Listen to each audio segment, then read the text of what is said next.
क्या सच में लाड़की बहन योजना से 1 करोड़ महिलाओं का नाम कट सकता है? ई-केवाईसी अपडेट ने लाभार्थियों के लिए नया संकट पैदा कर दिया है। आज हम विस्तार से बताएंगे कि क्या है ये अपडेट और क्यों महाराष्ट्र की सरकार कर रही है ई-केवाईसी और इसके पीछे की क्या है वजह। नमस्कार, आपके साथ मैं हूं वात्सल्य सारथी कसौदन और कड़क के इस स्पेशल एडिशन में आपका स्वागत है। महाराष्ट्र की लाड़की बहन योजना गरीब और आर्थिक रूप से कमजोर महिलाओं को वित्तीय सहायता, इकोनॉमिक हेल्प देने के लिए बनाई गई थी। महाराष्ट्र की लाड़की बहन योजना की लाभार्थियों के लिए एक बड़ा और बेहद महत्वपूर्ण अपडेट सामने आया है। सरकार ने इस योजना के लिए ई-केवाईसी को अनिवार्य कर दिया है। हालांकि अभी भी 1 करोड़ से ज्यादा महिलाओं ने ई-केवाईसी नहीं करवाई है। ऐसे में अब सवाल उठता है कि अगर 18 नवंबर तक ई-केवाईसी नहीं करवाई गई तो क्या उन महिलाओं को योजना से बाहर कर दिया जाएगा? तो आइए जानते हैं कि इसका जवाब क्या है और क्या है इसके पीछे की पूरी प्रोसेस। और इस रिपोर्ट के आखिरी में देखिए कि कैसे आप भी ई-केवाईसी करके अपने आप को लाड़की बहन योजना के तहत रजिस्टर करवा सकते हैं। महाराष्ट्र सरकार ने राज्य की महिलाओं की आर्थिक मदद करने और उन्हें आत्मनिर्भर बनाने के लिए लाड़की बहन योजना की शुरुआत की थी। ऐसे में इस योजना से महिलाओं को बाहर करना सही नहीं होगा। इस मामले में महाराष्ट्र सरकार ने महिला एवं बाल विकास विभाग के एक वरिष्ठ अधिकारी ने बताया कि अभी 1 करोड़ से अधिक महिलाओं की ई-केवाईसी अधूरी है। इसीलिए अगर 18 नवंबर तक सभी को ई-केवाईसी पूरी नहीं की गई तो सरकार ई-केवाईसी की आखिरी तारीख को आगे बढ़ा सकती है। ऐसा करने से सभी लाभार्थी महिलाएं इस योजना का लाभ उठा पाएंगी। उसके बाद ही बैंक अकाउंट में 1500 रुपए डाले जाएंगे। महिलाओं को सीधे बैंक खाते में सहायता राशि मिलती है। योजना का उद्देश्य शिक्षा, स्वास्थ्य और सामाजिक सुरक्षा सुनिश्चित करना है। ऐसे में लेकिन हाल में ये खबरें आई कि करीब 1 करोड़ महिलाओं का नाम योजना से हटाया जा सकता है। कुछ सूत्र ये भी बताते हैं कि ये कदम डुप्लीकेट, मृतक या पात्रता से बाहर की महिलाओं के नाम हटाने के लिए उठाया जा रहा है। सरकार ने योजना में ई-केवाईसी प्रक्रिया लागू की है। इसका मतलब है कि हर लाभार्थी महिला का डिजिटल पहचान सत्यापन यानी कि वेरिफिकेशन होना जरूरी है। आधार और बैंक लिंक के जरिए महिलाओं को पहचान अपनी चेक करानी पड़ेगी। जिनका ई-केवाईसी पूरा नहीं हुआ है उनके नाम कटने का खतरा सबसे ज्यादा है। बहुत सारे एनालिस्ट का कहना है कि तकनीकी दिक्कत, कागजी दस्तावेज और डेटा एरर की वजह से भी असली लाभार्थियों का नाम कट सकता है। तो सरकार का कहना है कि ये कदम योजना की पारदर्शिता और सही वितरण सुनिश्चित करने के लिए बेहद जरूरी है।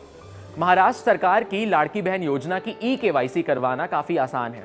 बस चंद मिनटों में आपकी ई-केवाईसी पूरी हो सकती है। इसके लिए आपको नजदीकी आंगनवाड़ी केंद्र, सेतु केंद्र या तहसील कार्यालय में जाकर ई-केवाईसी करवाना होगा। बता दें कि करीब 2.5 करोड़ लाभार्थी रजिस्टर्ड हैं, लेकिन अभी महज 1.3 करोड़ महिलाओं ने भी ई-केवाईसी करवाई है। सबसे पहले योजना की आधिकारिक वेबसाइट ladkibehen.maharashtra.gov.in पर जाएं। इसके बाद होम पेज पर ई-केवाईसी पर क्लिक करें। ई-केवाईसी फॉर्म में अपना आधार नंबर भरें और कैप्चा कोड डालें। इसके बाद हाँ में सहमत करते हुए चेकबॉक्स को टिक करें। इसके बाद आपके फोन पे एक ओटीपी आएगा और उस ओटीपी को लिखने के बाद आप उस पर क्लिक करें। इसके बाद आधार से आपका मोबाइल और ओटीपी दोनों लिंक हो जाएगा, जिसको सबमिट करने के बाद आपका ई-केवाईसी कंफर्म हो जाएगा। तो स्क्रीन पर ई-केवाईसी आपको पहले से ही हो चुका दिखेगा। अगर आप अभी तक नहीं किए हैं तो इस प्रक्रिया को पूरा कर लीजिए। तो सिस्टम देखेगा कि आपका आधार नंबर और योजना की लिस्ट में है या नहीं। डुप्लीकेट और गलत लाभार्थियों को हटाना मुख्य मकसद है और अधिकारियों का कहना है कि अगर किसी महिला का नाम गलती से कटता है तो पुनः पंजीकरण और शिकायत की सुविधा उपलब्ध है। लेकिन सवाल तो यह भी उठता है कि क्या इतनी बड़ी संख्या में नाम हटाना तकनीकी रूप से सही तरीके से किया जा सकता है और क्या इसमें महिलाओं के जीवन पर कोई प्रभाव पड़ेगा? अगर 1 करोड़ महिलाओं का नाम कट गया तो इसका असर उनके रोजमर्रा के जीवन पर पड़ेगा। कई महिलाएं इस योजना पर अपने बच्चों की शिक्षा चला रही थी, कुछ अपने परिवार का स्वास्थ्य संभाल रही थी और रोजमर्रा की जरूरतों के लिए वो इस पर निर्भर थी। अगर नाम गलती से कट गया तो उन्हें वित्तीय मदद नहीं मिलेगी और विशेषज्ञों का कहना है कि सरकार को इस प्रक्रिया में सावधानी और सही वेरिफिकेशन सुनिश्चित करना होगा। क्या महिलाएं इस स्थिति में ये कर सकती हैं? नाम कटने पर सरकारी हेल्पलाइन और स्थानीय कार्यालय के जरिए आप पुनः पंजीकरण, दोबारा से रजिस्ट्रेशन करवा सकते हैं। अपने आधार और बैंक दस्तावेज को हमेशा अपडेट रखिए और स्थानीय सामाजिक संस्थाएं और एनजीओ भी आपका इसमें काफी हेल्प कर सकती हैं। सरकार को चाहिए कि ऑनलाइन और ऑफलाइन दोनों माध्यमों से महिलाओं को सूचित किया जाए ताकि असली लाभार्थियों को कोई परेशानी ना हो। अगर लिस्ट में है तो अगला स्टेप खुल जाएगा और अगर आप नहीं होंगे तो प्रक्रिया पूरी नहीं कर सकते हैं। और अगर पति या पिता का आधार नंबर और कैप्चा कोड डालें और ओटीपी प्राप्त कर सबमिट करें और इसके बाद जाति श्रेणी को भी आप लिख सकते हैं। पहला परिवार में कोई सरकारी नौकरी या पेंशन नहीं ले रहा हो, अगर आप ऐसा कोई परिवार में सदस्य है तो आपका ई-केवाईसी तुरंत कैंसिल हो जाएगा। दूसरा, परिवार में केवल एक विवाहित और एक अविवाहित महिला ही योजना का लाभ ले रही हैं। चेक बॉक्स टिक करें और सबमिट बटन दबाएं। अंत में स्क्रीन पर संदेश आएगा सक्सेस और आपकी ई-केवाईसी की जांच सफलतापूर्वक पूरी हो जाएगी। इसी से जुड़ी हमारी एक रिपोर्ट देखिए, जिसमें हमारे सहयोगी दीपांशु ने बताया है कि किस तरीके से आप ई-केवाईसी की प्रक्रिया को बहुत ही आसान शब्दों में और बहुत ही सही तरीके से करके आप अपने योजना में रजिस्टर कर सकते हैं। तो आइए अब अभी हम समझते हैं कि महाराष्ट्र की माझी लाडकी बहन योजना क्या है। तो इसका जो पोर्टल है वो गूगल पे हम खोल लेते हैं। तो सबसे पहले हमें इंटरफेस पे गूगल पे दिखाई देगा कि pune.gov.in की वेबसाइट पे जाएंगे, जहाँ पे मुख्यमंत्री माझी लाडकी बहन योजना जो है एक इंटरफेस खुल जाएगा वेबसाइट। इस वेबसाइट में जो है आपको पहले वेबसाइट के बारे में बता देते हैं। जो इनकी सरकार की तरफ से लॉन्च की गई एक योजना है, जिसमें महिलाओं को जिनकी उम्र 21 साल से 65 साल के बीच में है, उन वर्ग की महिलाओं को 1500 रुपये जो है डायरेक्ट खाते में उनके अकाउंट में जाएंगे, जिसका इस्तेमाल वो अपने शिक्षा, स्वास्थ्य, आगे की पढ़ाई लिखाई के लिए इस्तेमाल कर सकती हैं। इस योजना के लाभार्थियों की अगर हम बात करें तो जो इनका एज ग्रुप है वो है 21 से 65 साल। ये महाराष्ट्र के लिए, जो महाराष्ट्र के रेजिडेंट हैं, नागरिक हैं, उन्हीं के लिए एप्लीकेबल है, और स्पेशली फॉर फीमेल्स, क्योंकि माझी लाडकी बहन योजना एक महिलाओं के लिए, महिलाओं को प्रोत्साहन करने के लिए, उनके जो शिक्षा, स्वास्थ्य में जो दिक्कतें, रुकावटें पैसों के जरिए आती हैं, उनको दूर करने पर सरकार का फोकस है, उनका बाधाओं को दूर करना। इसमें एनुअल इनकम जो है सबसे बड़ी जो एक टर्म है, यहाँ पे टर्म कंडीशन ये कि जो एनुअल इनकम की जो एक बैरियर सरकार ने लगाया है वो है कि एप्लीकेंट की फैमिली की जो शुड नॉट एक्सीड 2.5 लाख, मतलब 2.5 लाख से ज़्यादा जो है फैमिली की इनकम नहीं होनी चाहिए।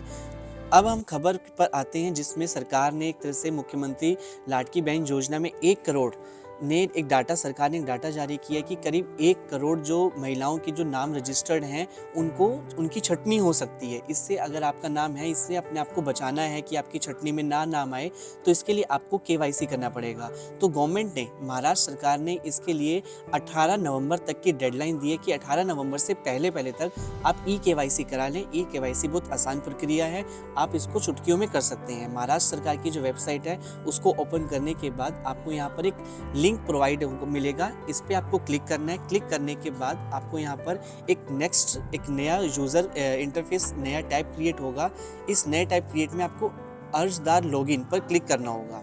अर्जदार लॉगिन पर क्लिक करने के बाद आपको नेक्स्ट एक नया टैब क्रिएट होगा। इस नए टैब में आपको मोबाइल नंबर से लॉगिन करना होगा, पासवर्ड डालना होगा। अगर आपको इन केस पासवर्ड नहीं पता है तो आप अपना क्रिएट अ न्यू अकाउंट भी कर सकते हैं। Does not have a account पे आप यहाँ पे क्लिक करेंगे तो क्रिएट अकाउंट कर सकते हैं। क्रिएट अकाउंट का हमने एक और आपको दिखा दिया है यहाँ पर कि कैसे आप अपना नाम, जो आधार में रजिस्टर्ड नाम है वही नाम डालिए, मोबाइल नंबर, पासवर्ड क्रिएट करिए, वही पासवर्ड एक बार फिर टाइप करिए।